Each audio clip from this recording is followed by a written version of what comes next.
अस्सलाम वालेकुम, मैं हूं शजन अजीज। सुन राउंड अप में आपको खुशामदीद। नाज़रीन, अक़वाम मुत्तहिदा की 80th जनरल असम्बली का इजलास कल एक ऐसे मौके पर मुनक्कद हुआ जब मशरिक़ वुस्ता न सिर्फ जंग की दहलीज पर खड़ा है बल्कि एक नई राह पर इत्तेहाद कायम कर रहा है। वहीं दुनिया की नजरें न्यूयॉर्क पर जमी थी। इजलास की सबसे ज्यादा तवज्जो तलब तकरीर अमरीकी सदर डोनाल्ड ट्रंप की थी, जिन्होंने अक़वाम मुत्तहिदा को खुलेआम गैर मुअस्सर और बेवकूत अदारा करार देते हुए कहा कि ये अदारा आखिर है किस लिए। यहाँ सिर्फ तकरीरें होती हैं, फैसले नहीं। जबकि गजा जंग पर सख्त लबो लहजा अपनाते हुए मुतालबा किया कि ये जंग फौरन रुकनी चाहिए और यरगमालियों को वापस किया जाए। दुनिया हमास को इनाम देना बंद करे। मुस्लिम दुनिया के रहनुमा भी एक एक करके आलमी ऐवान में गूंजते रहे। इंडोनेशिया के सदर ने कहा कि ताकत को हक मत कहो, हक को हक कहने की हिम्मत पैदा करो। हम इंसाफ पर मबनी नया आलमी निज़ाम चाहते हैं।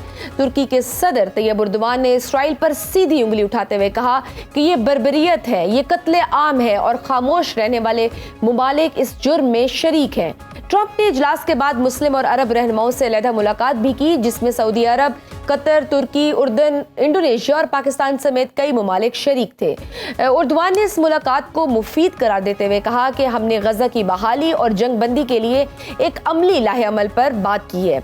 रिपोर्ट्स के मुताबिक इस निशिस्त में एक नया फार्मूला ज़ेरे गौर आया है, जिसके तहत मुस्लिम मुमालिक और अमरीका मिलकर गजा के लिए मुश्तरका अमन फोर्स या पीस फोर्स की तैनाती पर इत्तफाक राय बना सकते हैं। दिलचस्प अमर यह है कि इसराइल के खिलाफ आवाज अब सिर्फ मुस्लिम दुनिया तक महदूद नहीं रही। फ्रांस के सदर मैक्रोन ने कहा है कि ताकत का कानून नहीं चलेगा, दुनिया को इंसाफ पर खड़ा होना होगा। बरतानिया, फ्रांस और जर्मनी ने मुश्तरका तौर पर इसराइल से मुतालबा किया है कि इंसानी इमदाद की फौरी रसाई दी जाए, जबकि स्पेन के वजीर आजम ने इसे खुले लफ्जों में कत्ले आम करार दिया और फलस्तीनी रियासत की फौरी तस्लीम दही पर जोर दिया। क्या मुस्लिम उम्मा का नया इत्तेहाद और अक़वाम मुत्तहिदा में भरपूर आवाज अमरीकी पॉलिसी को इसराइली जहरियत के खिलाफ उभार पाएगी? अक़वाम मुत्तहिदा इजलास और मुस्लिम रहनुमाओं की ट्रंप से मुलाकात क्या गजा में फौरी जंगबंदी जैसा रिलीफ हासिल करने में कामयाब होगी? अगर अमरीका और अक़वाम मुत्तहिदा फ़लस्तीन में जंगबंदी के मामले पर पुरअसर दिखाई ना दिए तो क्या मुस्लिम ममालिक इसराइल के खिलाफ एक नया इत्तेहाद और फौजी हिकमत अमली अपना सकते हैं? इन मौज़ूआत पर बात करने के लिए हमारे साथ मौजूद हैं साबिक मुस्तकिल मंदूब पाकिस्तान बराए अक़वाम मुत्तहिदा मुनीर अकरम साहब। आपको वेलकम करते हैं सर अपने प्रोग्राम में। आप तो अक़वाम मुत्तहिदा में रहे हैं, वाक़ई मामलात पर अच्छा तजर्बा भी रखते हैं। कल जिस तरह से ट्रंप ने अक़वाम मुत्तहिदा में खड़े होकर यूएन को बेवकूत इदारा कहा है, आप समझते हैं कि अमेरिका जैसी ताकत का अक़वाम मुत्तहिदा को यूं बेवजन कर देने का बयान वाक़ईतन संजीदगी से लिया जाना चाहिए? जी, ट्रंप साहब की जो ख्यालात हैं यूनाइटेड नेशंस के बारे में, वो तो सब जानते हैं। उनकी कोई पॉजिटिव अप्रोच नहीं है, पर उन्होंने ये भी कहा कि यूनाइटेड नेशंस में पोटेंशियल है और हमने यही कोशिश करनी है कि यूनाइटेड नेशंस खुद समझते हैं, यूनाइटेड नेशन सेक्रेटरी जनरल, कि यूनाइटेड नेशंस को रिफॉर्म करना है, हमने उसको बेहतर बनाना है, तो रिफॉर्म की तरफ हमने तवज्जो देनी है इस वक्त। ठीक, तो सर आपने देखा जिस तरह से आलमी और स्ट्रेटेजिक मामलात पर आप बड़ी गहरी नज़र रखते हैं, तो आपको क्या लगता है कल की जो अक़वाम मुत्तहिदा में तकरीर हुई हैं, जो स्पीचेस हुई हैं, उसका असर दुनिया की पॉलिसी शिफ्ट और खुसूसन मिडिल ईस्ट के हवाले से आपको क्या लगता है कि तासुर में तब्दीली का बायस बन सकती हैं? ये देखें, इस वक्त जैसे सब जानते हैं कि पूरी दुनिया एक टर्मोइल में है और बहुत सारी तब्दीली आ रही है पावर रिलेशनशिप्स में, और जो कॉन्फ्लिक्ट्स जारी हैं यूक्रेन में, फ़लस्तीन में, दूसरी जगहों में, उसका अभी तक कोई हल नहीं नजर आता है। तो फ़लस्तीन जहाँ तक कि उसका मुताबिक फ़लस्तीन के ऊपर तो डिवीज़न काफ़ी थी।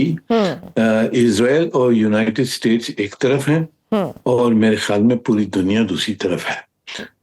तो हमने यही कोशिश करनी है कि यूनाइटेड स्टेट्स को मनवाया जाए कि वो भी शामिल हों और इस मसले का हल निकालें, क्योंकि जो नेतन्याहू की जेनोसाइड जंग है उसको रोकना बहुत ज़रूरी है और ये दुनिया के हक में है और फ़लस्तीनियों के हक में है। उनके हुकूक मानने के लिए ज़रूरी है कि इस मसले को हल किया जाए, गाज़ा में सीज़ फायर हो और जो फ़लस्तीनी हैं उनकी फंडामेंटल राइट्स मानी जाएं। मुनीर साहब, अमेरिका तो अक़वाम मुत्तहिदा की सिक्योरिटी कौंसिल में वीटो की पावर रखता है और हमने देखा है कि किस तरह गजा जंग बंदी और इसराइल के खिलाफ भी हमेशा करारदादों को खुद वीटो करता आया है और फिर इल्ज़ाम लगाना कि अक़वाम मुत्तहिदा पर और यूरोपीय ममालिक को ये तंज करना कि उनका फ़लस्तीन को तस्लीम करना हमास के लिए ऐसे जैसे आप उसको रिवॉर्ड कर रहे हैं। क्या यूरोप जो अमेरिका का पुराना इत्तेहादी है, क्या हम कह सकते हैं कि ट्रंप की पॉलिसियों की वजह से अब दूर हो रहा है? और दूसरा इसके साथ हम ये भी बताइए कि पूरी दुनिया एक्सपेक्ट कर रही थी कि ट्रंप साहब कोई ना कोई पॉलिसी स्टेटमेंट देंगे गजा के हवाले से, वो भी नहीं हुआ। यू थिंक कि वो इस चीज़ को भी इसराइल को इस पे ले आएंगे जंगबंदी के जी हवाले से? देखें, अमेरिका की जो पोजीशन है फ़लस्तीन के बारे में और मिडल ईस्ट में, वो तो मेरे ख्याल में एक तरफा पॉलिसी है, इजराइल के हक में पॉलिसी है और इजरायली जो इन्फ्लुएंस है अमेरिका में वो बहुत, तो उन्होंने उनकी पॉलिटिक्स पे एक स्ट्रेंगल होल्ड लगा दिया है इजरायली लॉबी ने। तो इस वक्त वो अमेरिका के लिए बड़ा मुश्किल है कि वो उससे हटे। पर हमारी कोशिश यही होनी चाहिए कि अमेरिका और ट्रंप जो इंतजामियात है उसको समझाएं कि जी आप अपने आप को आइसोलेट कर रहे हैं, आपके बाकी भी दोस्त हैं मिडिल ईस्ट में, अरब ममालिक हैं, मुसलमान ममालिक हैं। आप जब तक के ये फ़लस्तीन का मसला हल नहीं करेंगे और आपकी एक तरफा पॉलिसी होगी तो आपके ताल्लुकात में कमी पेशी बहुत आएगी। अगर आप सिर्फ इजराइल की तरफ लें और ये जेनोसाइड को इग्नोर करें और जो कुछ इंटरनेशनल लॉ की खिलाफ वर्जी हो रही है उसको आप इग्नोर कर रहे हैं, इजराइल का साथ दे रहे हैं, ये अमेरिका के लिए भी बहुत लंबी पॉलिसी में सही नहीं है।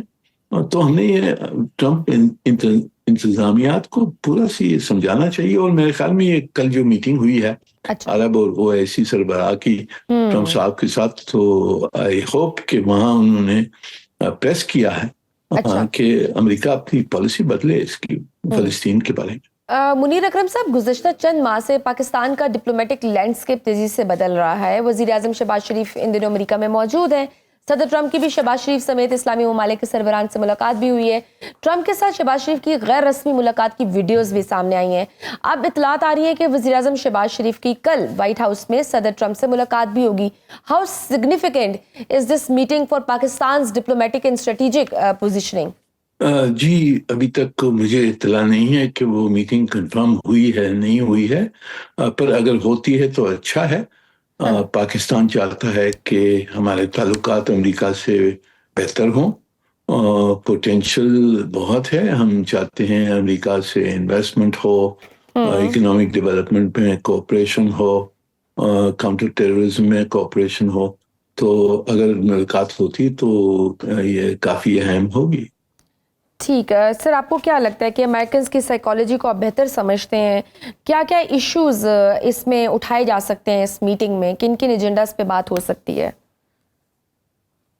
जी, मैं ऑब्वियसली जो हमारे मसले हैं वो तो हमने उठाने हैं और मुझे इत्मीनान है कि प्राइम मिनिस्टर साहब उठाएंगे। कश्मीर का मसला है जो हिंदुस्तान ने हमारे खिलाफ जो इंडस फोर्टिस ट्रीटी की खिलाफ वर्जी की है, ये दो हमारे लिए एग्जिस्टेंशियल प्रॉब्लम्स हैं जो दहशतगर्दी करवा रहे हैं हिंदुस्तान अफगानिस्तान से बलूचिस्तान में फ्रंटियर में। तो उसको भी हमने उठाना है, उनको बताना है। और सबसे अहम बात तो ट्रंप साहब ने खुद ने कहा है कि मैं कश्मीर का मसला और जो हिंदुस्तान पाकिस्तान के मसले हैं उसके ऊपर मैं मीडिएशन करना चाहता हूं और मैं मीडिएशन करके मसले हल करवाना चाहता हूं।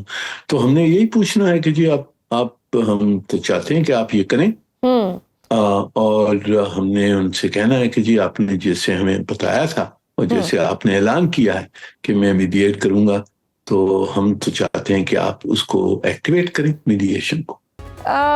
मुनीर साहब, पाक सऊदी दिफाई मुआहिदा मुसलसल ज़ेरे बहस आ रहा है। इस मुआहिदे को लेकर अब तक सिर्फ एक जुमले पर अपने अपने तज्जिए जारी हैं कि एक पर हमला, दूसरे पर हमला तस्वर होगा, मगर दुनिया के दो अहम मुआहिदे, एक नेटो फोर्सेस का और दूसरा अमेरिका और इसराइल का, जिसका नमूना हमने ईरान इसराइल जंग में देखा है, जब इसराइल के लिए अमेरिका मैदान में कूदा। आपके ख्याल में पाक सऊदी मुआहिदे को हम किस नज़र से देख सकते हैं?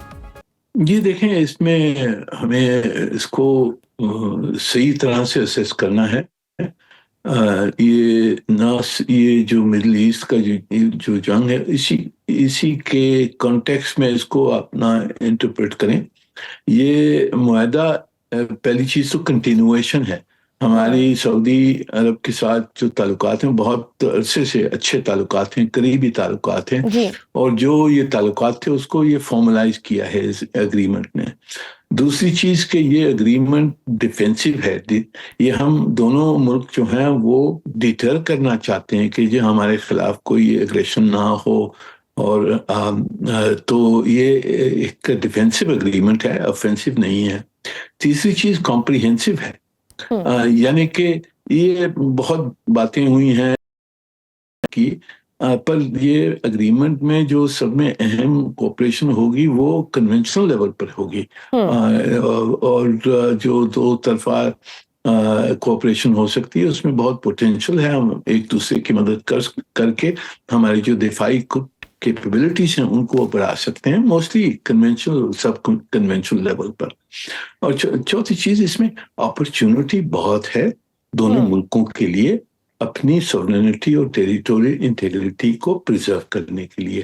तो पाकिस्तान के लिए भी जो बहुत अहम मसले हैं, एक तो दिफाई कैपेबिलिटीज हैं, पर हमारी इकोनॉमी भी हमने मजबूत करनी है, और ये मुआहदे के तहत अभी सऊदी अरब हमारा पार्टनर है, तो उसकी मदद हम लेकर उनके साथ मिलकर economic and social development Pakistan में करें और peace and stability Saudi Arabia में इंश्योर करें।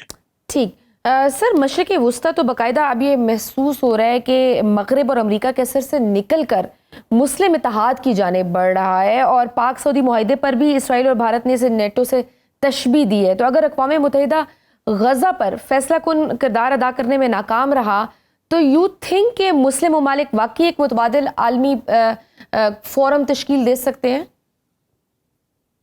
जी देखें, अरब और इस्लामी दुनिया के पास बहुत कुव्वत है एक्शन लेने की इजराइल के खिलाफ, क्योंकि हम उनके खिलाफ ऑयल एम्बार्गो लगा सकते हैं, ट्रेड एम्बार्गो लगा सकते हैं, आर्म्स एम्बार्गो लगा सकते हैं, जो इजराइल की यूएन की क्रेडेंशियल्स हैं उसको हम क्वेश्चन कर सकते हैं। तो बहुत सारी चीजें हम कर सकते हैं, पर जब तक ये अमेरिका इजराइल के साथ खड़ा हुआ है, और अमेरिका के साथ बहुत सारे अरब और इस्लामी मुल्कों की अच्छे ताल्लुकात हैं, तो ये बीच में ऑब्स्टिकल यही है कि अमेरिका की पोजीशन मुख्तलिफ है, और इसीलिए हमने अमेरिका को समझाना है, उनकी पोजीशन हमारी तरफ उनको ले आना है कि जी आप हमारे साथ मिलकर और इजराइल को रोकें, और जो पूरे खित्ते में मिडिल ईस्ट में एक अमन ले आए। और अमन ले आने के लिए ये फ़लस्तीन का जो मसला है, और जो फ़लस्तीनियन जो पॉपुलेशन, उनकी जो हुकूक हैं उनको माना जाए। इसी तरह टू स्टेट सोल्यूशन के तहत ही अमन आ सकता है मिडिल ईस्ट में। ठीक सर, एक बड़ी अहम चीज़ जो काफ़ी कम अब तक डिस्कस हुई है वो इंडियन और इसराइली नेक्सेस हैं, जो काफ़ी अरब ममालिक में एक्सपोज हुआ है। नेक्सेस कहा जा रहा है कि कतर में भी कई ऐसे भारतीय जासूस पकड़े गए थे। क्या ये वजह तो नहीं कि अरब दुनिया पाकिस्तान समेत मुस्लिम ममालिक को यकजा करने की जानिब बढ़ रही है, क्योंकि भारत की प्रॉक्सी तो अब दुनिया भर में एक्सपोज हो चुकी है, वो सिख रहनुमाओं का कत्ल हो या BLA की सूरत में पाकिस्तान में दहशतगर्दी करना हो? जी बिल्कुल, ये जो नेक्सस आपने कहा, हिंदुस्तान और इसराइल का जो नेक्सस है ये तो काफ़ी सालों से जाहिर है कि वो दोनों कोऑपरेट कर रहे थे आपस में। पर अब जो नज़र जो आया है कि उनकी कोऑपरेशन के तहत ना सिर्फ पाकिस्तान के खिलाफ पर बहुत सारे अरब ममालिकों के खिलाफ भी उनकी कोऑपरेशन रही है। सबवर्जन कतर में किया है, ईरान में किया है, और पता नहीं कोई और काफी और जगह भी हमारी तो प्रिजम्पशन यही है कि ये कोऑपरेशन जिस तरह से इन्होंने कतर में उनकी जासूस बैठे थे, ईरान में उनके ऑपरेटिव्स बैठे थे जिन्होंने इंफॉर्मेशन दी है, और जिसके तहत इसराइल ने बहुत सारे उनके न्यूक्लियर साइंटिस्ट और मिलिट्री लीडर्स को तबाह किया है।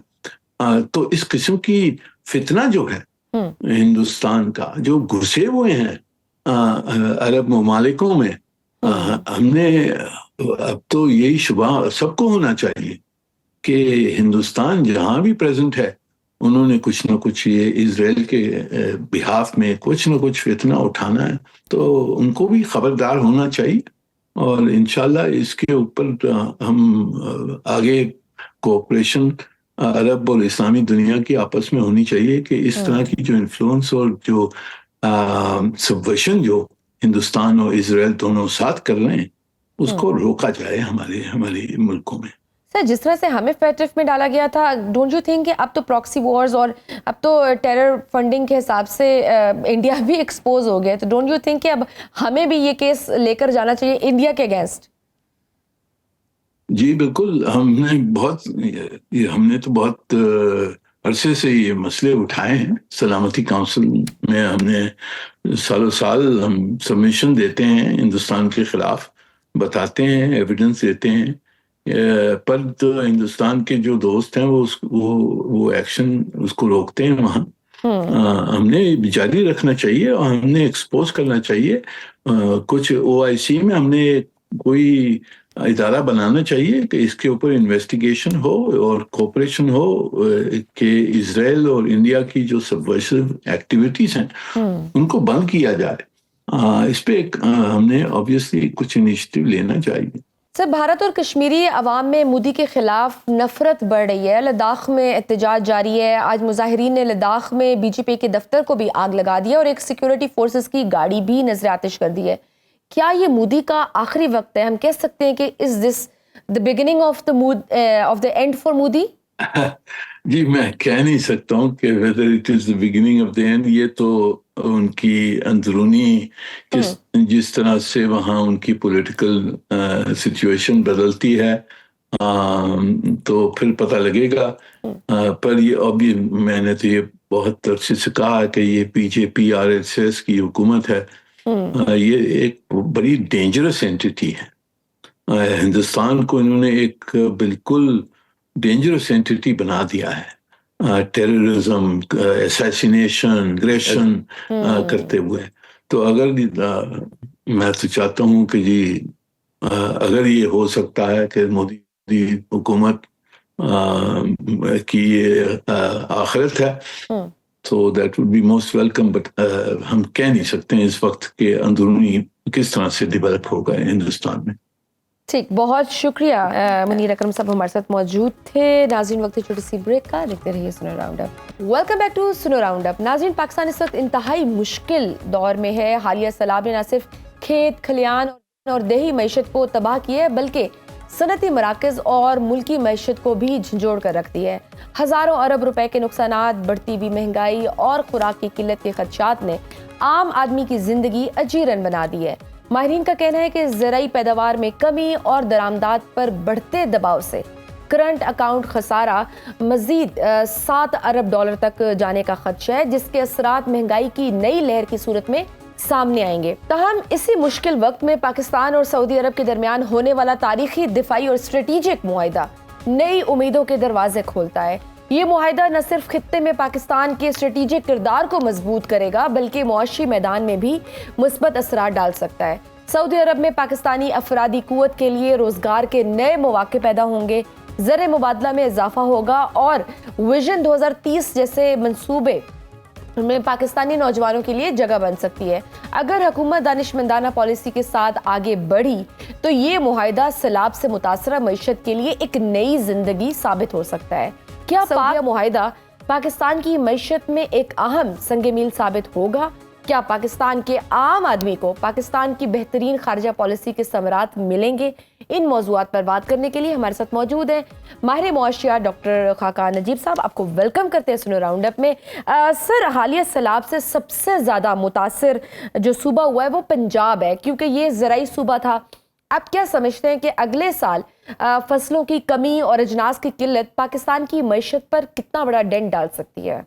तो देखें, there are number of areas जिसमें ये जो अगर सप्लाई के शॉर्टफॉल्स या इस तरह के इश्यूज आते हैं वो इम्पैक्ट करते हैं। मसलन वो क्या एरियाज हैं? एक तो एरिया ये है कि आपकी इन्फ्लेशन यानी कि अफरात-ए-ज़र कीमतों के बढ़ने की शरह में एक तब्दीली आ सकती है। दूसरा, सप्लाई शॉर्टफॉल से ऑफ कोर्स मतलब अगर आप डीपली देखें तो लोगों को अगर नहीं एक चीज मिलेगी तो वो उसको कम खाएंगे क्योंकि वो ज्यादा महंगी होगी। अगर आपको इंपोर्ट करनी पड़ी तो आपका जो ट्रेड डेफिसिट है वो इम्पैक्ट हो सकता है। सो ये दो एरियाज तो बहुत अहम है, एक लोगों के लिए, एक मुल्क की मैक्रो इकोनॉमी के लिए। फिर ओवरऑल ऑफ कोर्स जो सैलाब से फसलें तबाह हुई, चाहे वो राइस हो, कॉटन में अगर फर्क आया है, वीट में फर्क आया है, जो आपको प्रोडक्शन है ओवरऑल मुल्क की वो कम होगी, मैन्युफैक्चरिंग की। उसके लिए भी आपको अगर कॉटन बाहर से मंगवानी पड़ी या राइस की एक्सपोर्ट कम हुई तो आपका ट्रेड हिल सकता है। सो ओवरऑल समझने की बात ये है कि ये हर साल का जो फिनोमेना है, अब 22 में हुआ, फिर 25 में हुआ। बात ये है कि इस दफा जो खरीफ क्रॉप्स का डैमेज है वो 22 से कम नजर आ रहा है। Let's hope that is the exact position, but till we really get the estimates we can never be sure. Initial estimates दिए जा रहे हैं बट हम वेट करेंगे। बट ये बात तो अपनी जगह है ना कि इंफ्रास्ट्रक्चर का भी डैमेज है, क्रॉप्स का भी एक डिस्ट्रॉय हुई है, डिस्प्लेसमेंट भी है, लोगों की कनेक्टिविटी के भी इश्यूज हैं, रबी सीजन के लिए लोगों के पास पैसे की फराहमी के भी इश्यूज हैं। ये सब इश्यूज जो हैं क्रिएट हुए, लोगों की डिस्प्लेसमेंट सबसे बड़ा इशू है लोगों के लिए। तो हमें ये समझना है ना कि आखिर 2022 के सैलाब आए, क्या हमने इकदाम नहीं किए? Let's be honest with ourselves ना, we didn't take the transformative measures जो हमें लेने चाहिए थे। जिसका क्या मतलब है? क्या हमने अपने रिवर बेड्स को इंप्रूव कर लिया? क्या हमने वाटर के फ्लो को देख लिया? क्या हमने जो नाजायज तजावुजात थे वाटर फ्लोस पे उनको रिमूव कर लिया? क्या हमने डिफॉरेस्टेशन के ट्रेंड को बदल दिया? क्या हमने जो क्लाइमेट चेंज और जो हमारे ग्लेशियर मेल्टिंग के लिए हमें इकदाम लेने थे, क्या हमने उसकी तरफ आगे बढ़े? क्या जो $6.5 अरब के जिनीवा के प्रोजेक्ट्स थे उसमें से क्या हमने उनको $2.5 अरब $3 अरब से ज्यादा को यूज कर लिया? So these are serious questions. In the end तो यही है कि जो गवर्नेंस है in terms of water management, in terms of our overall productivity यानी कि पैदावारी सलाहियत, क्या आपने क्रॉपिंग पैटर्न को तब्दील किया कि अब ये इतने बारिशें हो रही हैं, हम अपने क्रॉपिंग पैटर्न को देख लें? ऑनेस्टली ये एक मैनेजमेंट का इशू है, ये एक गवर्नेंस का इशू है, ये एक तहकीक का इशू है, ये एक इम्प्लीमेंटेशन का इशू है। उसके बाद ये बातें बिल्कुल दुरुस्त हैं कि जी क्लाउड बर्स्ट होता है, ज्यादा आ गया पानी, ये सब चीजें हैं, पर ये सब चीजें हमें मालूम है ना, इनको जिसे कहेंगे निगेट करने के लिए या इनके जो डैमेज है उससे पहले हमने क्या तदाबीर, और वो है exactly, and that is doctor साहब, that is $1 million question. Actually बहुत इंपॉर्टेंट क्वेश्चन है कि क्या हम मेजरमेंट्स लेते हैं? अप्रैल में तो बता दिया था महकमे मौसमियात ने कि फ्लड आना है, क्या हमारी गवर्नमेंट ने उस हिसाब से कोई मेजरमेंट्स ली थी? ये तो सैलाब तो काफ़ी अरसे से आ रहे हैं, 2010 में भी आया था, उस पर तो एक कमीशन भी बनाया गया था पंजाब गवर्नमेंट की तरफ से। फिर उस कमीशन की रिपोर्ट वो कहाँ गई, किधर गई? 2022 में भी अब ये सैलाब सबसे ज़्यादा तबाहकारियाँ लेकर आया है। तो क्या हम अपने इन गलतियों से सीख के, आपको लगता है कि अब कोई पॉलिसी मेकर्स को कोई रियलाइजेशन हो रही है कि अब हमें कुछ आगे के लिए, मुस्तकबिल के लिए कोई ऐसी पॉलिसीज़ बनाएं, कुछ ऐसे मेजरमेंट्स लें जो हम हर साल की तरह, या फिर हम ऐसे ही रोते रहेंगे?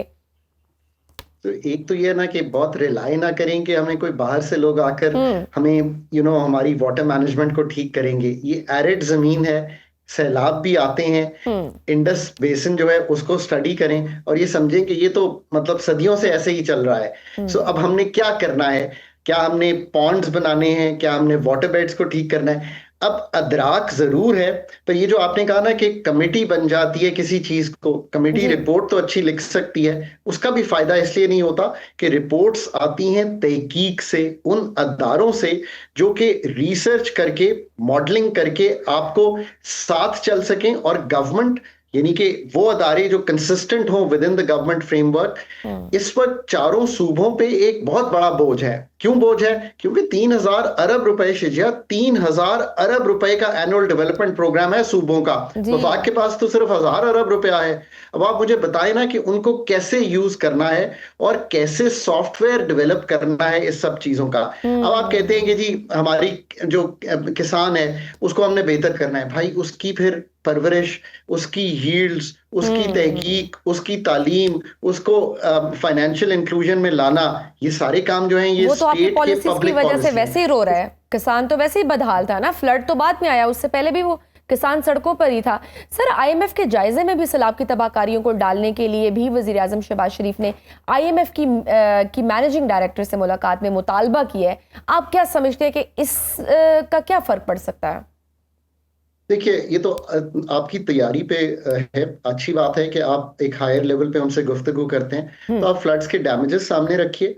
आप ये सामने रखिए कि ये जो इकोनॉमिक ग्रोथ है, यानी कि जो इकोनॉमी की ग्रोथ है, आपने 4.2% कही थी, आईएमएफ ने 3.6% कही थी। अब मेरा ख्याल है ये 3.1-2% के करीब और आईएमएफ नीचे कर देगा। इन्फ्लेशन पे क्या फर्क पड़ेगा? आपने जो पैसे खर्च करने हैं रेस्क्यू एंड जैसे कहेंगे रैपिड सेटलमेंट में, वो क्या है?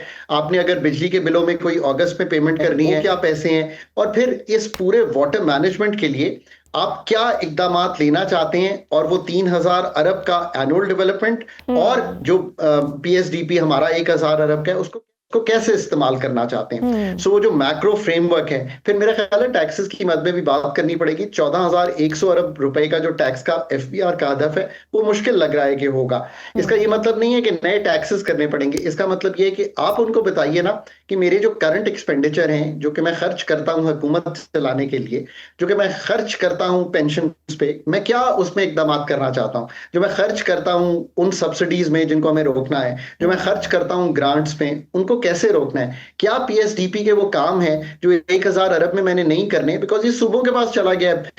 वो 17 सब्जेक्ट्स की मैंने कौन सी मिनिस्ट्रीज बंद करनी है? आज शिजिया, मैंने आपसे ज्यादा जो गुफ्तगू किया ना, ये ट्रांसफॉर्मेटिव इन नेचर है। देखिए, पाकिस्तान को एक बड़ा नादिर मौका है। We have to play by the context of today, and the context is 10 मई के बाद आपको एक मौका मिला है। यूएस के साथ रिलेशंस अच्छे हैं, सऊदीया के साथ पैक्ट किए हुए आ रहे हैं, चाइना इन्वेस्ट करने को तैयार है। पर शिजिया, अपना घर तो ठीक करें ना यार।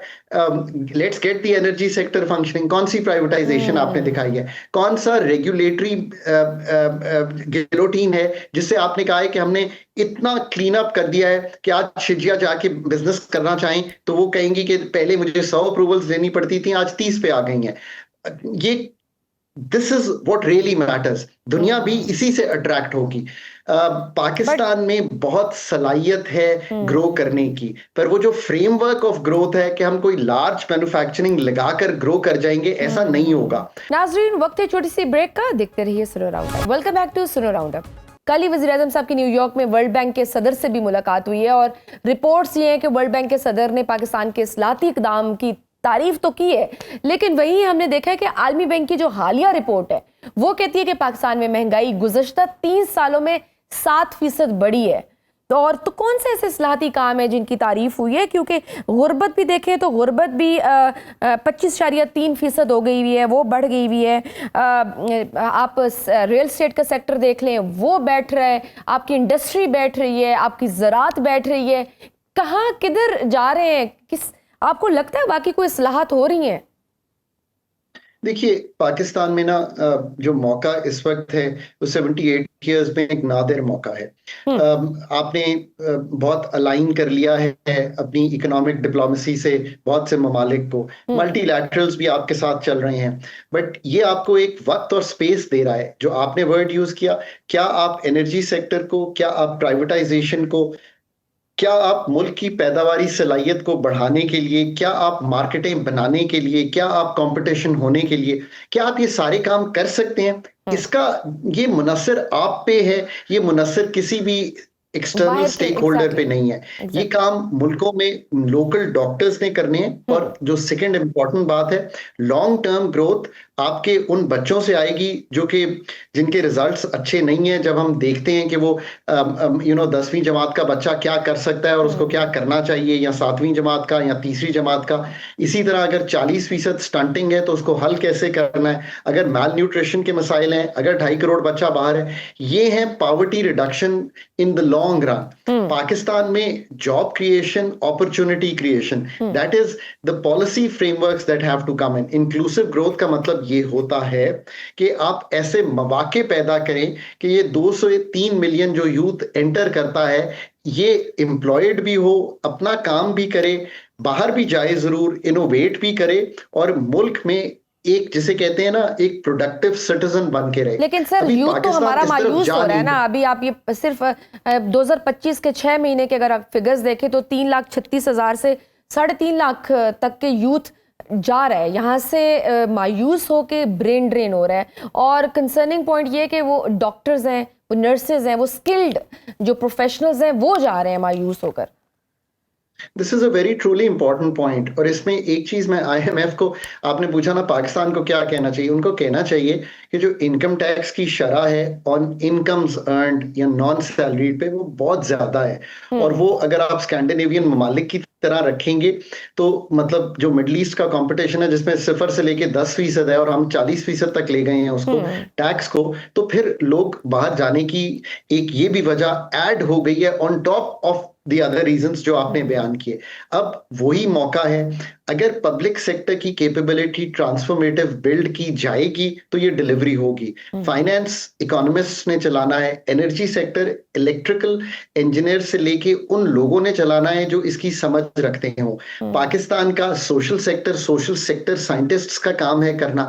ये सब टेक्निकल अरीनाज हैं, इनमें जब तक टेक्निकल कैपेबिलिटी आपको दिखाई ना दे तो आप उस तरह का रिसर्च वर्क जिससे आप मॉडल करके रिजल्ट्स निकालें, आप नहीं ला सकते। यही वजह है कि जब भी फंड IMF विड्रॉ होता है पाकिस्तान के सिस्टम से, तो पाकिस्तान का जो अपना कैपेबिलिटी है वो उस तरह की नहीं है कि हम अपने खसारों को सहल रख सकें। और जब खसारे सहल नहीं रहते तो हम डिफॉल्ट की तरफ जाते हैं and back to the IMF। Now that's the story. But again देखिए, लास्ट सितंबर में हुआ था IMF की एंगेजमेंट, अब 1 साल होने को आ गया है। पाकिस्तान के पास 2 साल की एंगेजमेंट रह गई है।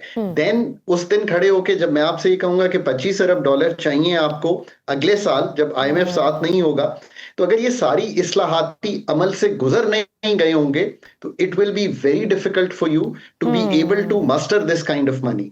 पाकिस्तान के लिए ऐसा मौका है कि अब जो लोकल सर्जरी है इट्स बिकम अ मस्ट।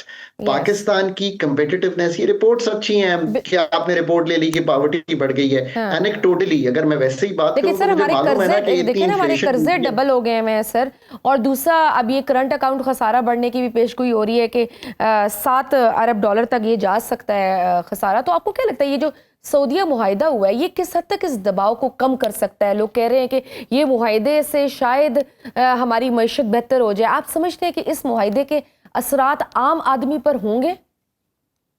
देखिए ना, एक तो ये कि it's a good thing that हरमान शरीफैन के हम पहले भी उसको प्रोटेक्ट नो करना, डाउट, उसकी तो प्रोटेक्शन के लिए एग्जैक्टली ये सादत है हमारे लिए। ये तो हमारे लिए बाइस इज्जत बात है। पर दूसरी बात ये कि once you talk defense you also talk other areas. $5 अरब की एक इस वक्त डिपॉजिट है सऊदी अरेबिया का हमारे पास। जब हम मुश्किल में थे तो उन्होंने मदद की। पर यार ये कैसी बात है कि हम बड़ी मुश्किल में थे, हमें $5 अरब चाहिए। $400 अरब की फॉर्मल और $300-400 अरब की वैसे इकोनॉमी है। इनफॉर्मल $700 अरब की इकोनॉमी के लिए हम $2-3 अरब के लिए मुल्कों के से मांग रहे हैं पैसे, बट उन्होंने मदद की आपकी। पर अब रियल सिचुएशन ये है कि अगर उनसे $2.2 अरब के मुआहिदे हुए थे MOUs, तो उनको अमली जामा पहनाने चलें। ये एक बात है, नंबर 1। नंबर 2, अगर वो वाकई रेकोडिक एंड बियॉन्ड में इंटरेस्ट रखते हैं तो वहां पे पैसे आ सकते हैं। अगर कॉर्पोरेट फार्मिंग में रखते हैं वहां पे आ सकते हैं। अगर हमारी IT ES सर्विसेज में इंटरेस्ट रखते हैं वहां पे आ सकते हैं। मैंने तो आपको बहुत से एरियाज गिनवा दिए हैं। फिर पाकिस्तान का एक बड़ी एक्सपैट्रिएट कम्युनिटी है, बड़ा रिमिटर है Saudi Arabia towards Pakistan, because हमारे लोग हैं। उनकी जो इस वक्त तरक्की जो हमसे बहुत तेजी से आगे बढ़ रही है। लेट मी रिपीट, उनका जो विजन है वो उसकी इम्प्लीमेंटेशन की speed is far ahead of where we are, No so doubt. उसमें मदद कर सकते हैं। पर ये सब कब होगा? ये सब तब होगा जब पाकिस्तान को की फिजा ऑफ इन्वेस्टमेंट आप ठीक कर लेंगे। आप ठीक कर रहे हैं, सऊदी अरेबिया क्या दुनिया भर आपके पास इन्वेस्ट करने आएगा। 25 करोड़ की आवाम है, मिडिल क्लास भी है थोड़ी सी। फिर हम मादनियात के हवाले से भी सर, हम मादनियात के हवाले से भी तो अमेरिका के साथ मामलात तय कर रहे हैं ना, तो वो भी एक खुशाइन साबित होगा अगर हम अपने अंदर के मामलात सेट कर लेते हैं तो। देखिए, मैंने हमेशा कहा है कि mines and minerals is a good story for Pakistan. मैंने एक आर्टिकल लिखा था शिजिया जिसका टाइटल था रॉक्स एंड क्रॉप्स। रॉक से मेरा मतलब माइंस एंड मिनरल्स ही था। जो पूरी टाइटेनियम बेल्ट है ये जो बलूचिस्तान में रन करती है, इसमें बहुत से मादनियात हैं, बट इसका ये मतलब नहीं है कि 2029 में तो जरूर $1 अरब की एक्सपोर्ट शुरू कर सकते हैं। But you know it's $1 billion. Saindak से भी कोई $500-800 मिलियन की एक्सपोर्ट होती है। आपको तो इसको आने वाली जनरेशन के लिए सेटल करना है। सो पूरे बलूचिस्तान की सिक्योरिटी, पूरी regional connectivity of Balochistan to Gwadar, rail links, ये सब सिर्फ $8 अरब के करीब तो देखिए ना, रेकोर्डिक की फिजिबिलिटी आ रही है। सो ये सारी इन्वेस्टमेंट भी होनी है, फिर एक्सपर्टीज भी आनी है। सो ये लॉन्ग जेस्टेशन के प्रोजेक्ट्स हैं। We have to stay the course. बिल्कुल बट सही। दैट डज नॉट मीन कि जो बाकी 25 करोड़ अवाम है उसको हमने इन्वॉल्व बाकी चीजों में नहीं करना, विच मीन्स कि ज़राअत बेहतर नहीं करनी, that's a second thing. Manufacturing नहीं चलानी, ITES नहीं करना। But mines and minerals is a good story we want to leave for the next generation to हमने कम। साथ साथ अपनी इंडस्ट्री को भी बेहतर करना है और अपनी रियल स्टेट को भी, ज़राअत को भी। बहुत शुक्रिया माहिर मुआशियात खाकान नजीब साहब हमारे साथ मौजूद थे, गुफ्तगू आपने सुनी। आज के प्रोग्राम में बस इतना ही, इजाज़त दीजिए, अल्लाह हाफ़िज़।